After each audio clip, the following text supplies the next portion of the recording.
أعوذ بالله من الشيطان الرجيم بسم الله الرحمن الرحيم ولئن أتيت الذين أوتوا الكتاب بكل آية ما تبعوا قبلتك وما أنت بتابع قبلتهم وما بعضهم بتابع قبلة بعض ولئن اتبعت أهواءهم من بعد ما جاءك من العلم إنك إذا لمن الظالمين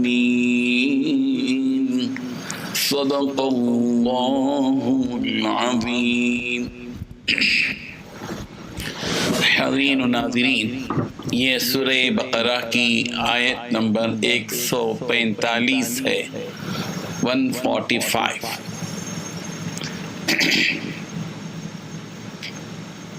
پہلے ہم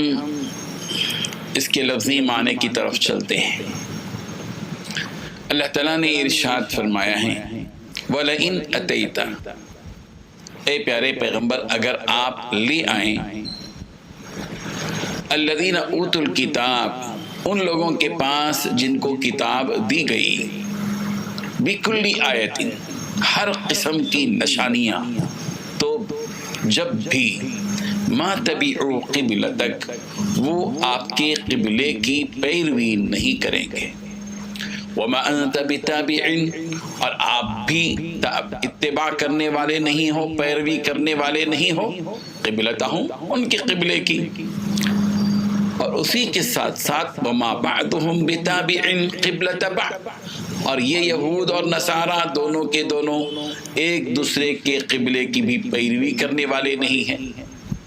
پیغمبر وَلَئِنِ اتَّبَعْتَ، اور اگر آپ پیروی کر لیں احواءہم، ان یہود و نصارہ کے خواہشات کی، من بعد ما، اس کے بعد کے، جاءک من العلم، آپ کے پاس علم آ چکا ہے، تو انکا اذن، تو ایسی صورت میں آپ ہو جائیں گے لمن الظالمین، ظالموں میں سے، یعنی آپ کا شمار ظالموں میں ہو جائے گا۔ یہ تو لفظی طور پر معنی تھے۔ پوری آیت کا معنی ہم دیکھتے ہیں کہ کیا ہے۔ اللہ تبارک و تعالیٰ نے ارشاد فرمایا اور جن لوگوں کو کتاب دی گئی تھی اگر تم ان کے پاس ہر قسم کی نشانیاں لے آؤ تب بھی یہ تمہارے قبلے کی پیروی نہیں کریں گے، اور نہ آپ ان کے قبلے پر اب عمل کرنے والے ہو، اور نہ وہ ایک دوسرے کے قبلے پر عمل کرنے والے ہیں۔ اور جو علم آپ صلی اللہ علیہ وسلم آپ کے پاس پہنچ چکا ہے، اس کے بعد اگر کہیں آپ نے ان کی خواہشات کی پیروی کر لی تو اس صورت میں یقیناً آپ کا شمار ظالموں میں ہوگا۔ حاضرین و ناظرین، اس آیت میں 4 باتیں بیان کی گئی ہیں، ان کو غور سے سنیں۔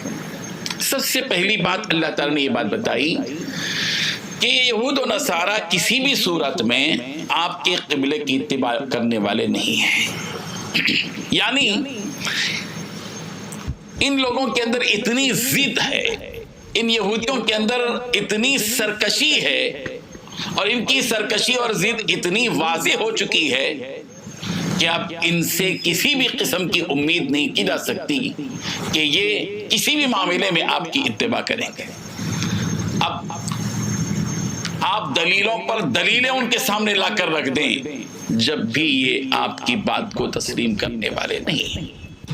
دوسری بات جو اللہ تبارک و تعالیٰ نے بتائی وہ یہ ہے کہ پیغمبر آپ کو چونکہ قبلے کا حکم دے دیا گیا کہ بیت اللہ کی طرف آپ رخ کر کے نماز پڑھیے، اب ظاہر ہے کہ اللہ کا حکم آپ کو یہ ہے کہ بیت اللہ کی طرف رخ کر کے نماز پڑھیں، اس لیے اب آپ بھی ان کی اتباع نہیں کریں گے، اب آپ بیت المقدس کی طرف رخ کر کے اب نماز نہیں پڑھیں گے، بیت اللہ ہی کی طرف رخ کر کے نماز پڑھیں گے. اب ان یہود و نصارہ کی آپ بھی اتباع نہیں کریں گے. اور تیسری چیز جو اللہ تبارک و تعالیٰ نے بتائی وہ یہ ہے کہ یہ یہود اور نصارہ دونوں کے دونوں آپس میں ضدم ضدی اتنی ہے ان دونوں کے اندر کہ یہ دونوں بھی ایک دوسرے کے قبلے کی اتباع نہیں کرتے، اس لیے کہ یہودیوں کا جو قبلہ ہے وہ بیت المقدس اور نصارہ کا جو قبلہ ہے وہ بیت الحم جہاں حضرت عیسیٰ علیہ السلام پیدا ہوئے. یہ یہودی نصرانیوں کے قبلے کو قبول نہیں کرتے اور یہ نصرانی یہودیوں کے قبلے کو پسند نہیں کرتے، دونوں ایک دوسرے کی اتباع نہیں کرتے، سب کو اپنا اپنا قبلہ پسند ہے. اور چوتھی چیز جو اللہ تبارک و تعالیٰ نے بتائی وہ ہے کہ پیغمبر ظاہر ہے کہ آپ تو اللہ تعالیٰ کے حکم پر ہی عمل کرنے والے ہیں یقیناً. اگر آپ ولو بالفرض اگر آپ ان یہود و نصارہ کی اتباع کر لیں جبکہ آپ کے پاس علم آ چکا ہے تو ظاہر بات ہے کہ آپ کا شمار ظالموں میں سے ہوگا.